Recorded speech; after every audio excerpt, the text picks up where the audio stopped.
Welcome to steno dictation. Dictation 5 second बाद शुरू होगा। स्टार्ट। अमेरिका ईरान में दूसरे दौर की वार्ता को लेकर व्याप्त अनिश्चितता के बीच अमेरिकी विदेश मंत्री ने जिस तरह यह कहा कि ईरान को परमाणु हथियार बनाने से रोकना मुख्य मुद्दा है, उससे यही स्पष्ट हुआ कि उनकी प्राथमिकता बदली है।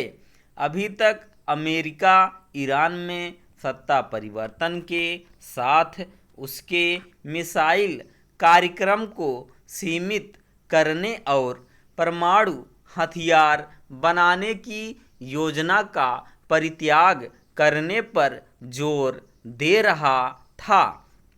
अमेरिका इजरायल के संयुक्त हमलों में ईरान के सर्वोच्च शासक खामेनेई के मारे जाने से वहां नेतृत्व तो बदल गया, पर सत्ता परिवर्तन फिर भी नहीं हो पाया। इसके बाद भी अब अमेरिका इसकी ज़रूरत नहीं जता रहा है। उसने ईरान के मिसाइल कार्यक्रम की भी अनदेखी कर जिस प्रकार उसके परमाणु हथियार बनाने के इरादे को मुख्य मुद्दा बताया, उससे यही लगता है कि वह इसी मसले पर कोई समझौता कर लेना चाहता है। कठिनाई यह है कि ईरान इस मसले पर बात करने को तैयार नहीं। गत दिवस ही उसके विदेश मंत्री ने कहा था कि यूरेनियम संवर्धन समझौते के बाहर का मुद्दा है।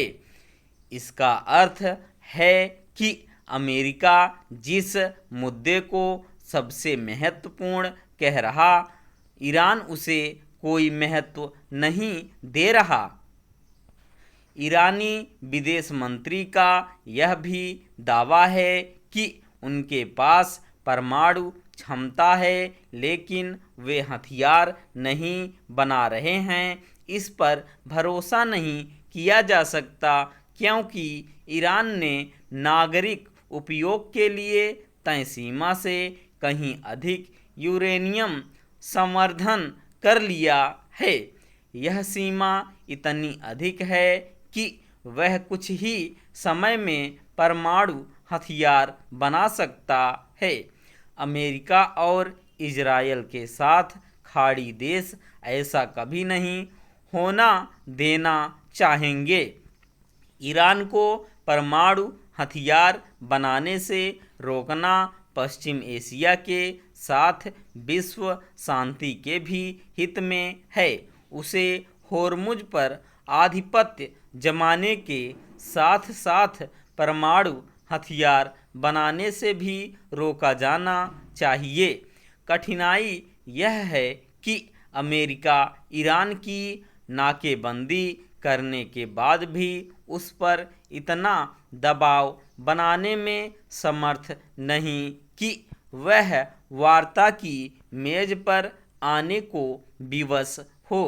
लगता है इस नाकेबंदी के बाद भी ईरान चोरी छिपे तेल बेचने में समर्थ है। जो भी हो, अमेरिका ईरान पर दबाव बनाने में इसलिए भी अक्षम है क्योंकि उसने जिस पाकिस्तान को मध्यस्थता सौंपी है, वह केवल संदेशों का आदान प्रदान ही कर सकता है। ईरान पर जो देश दबाव बना सकते हैं वे हैं चीन और रूस। चूँकि ये दोनों देश अमेरिका को कमज़ोर होते देखना चाहते हैं, इसलिए वे ईरान के साथ खड़े हैं। भारत इस स्थिति में अवश्य है कि वह दोनों पक्षों में कोई बीच बचाव कर सकता है, पर वह अपेक्षित सक्रियता नहीं दिखा रहा है, चूँकि वह होर्मुज बाधित होने से कहीं अधिक प्रभावित है, इसलिए उसे अमेरिका ईरान के बीच गतिरोध तोड़ने की संभावना टटोलनी चाहिए। स्टॉप।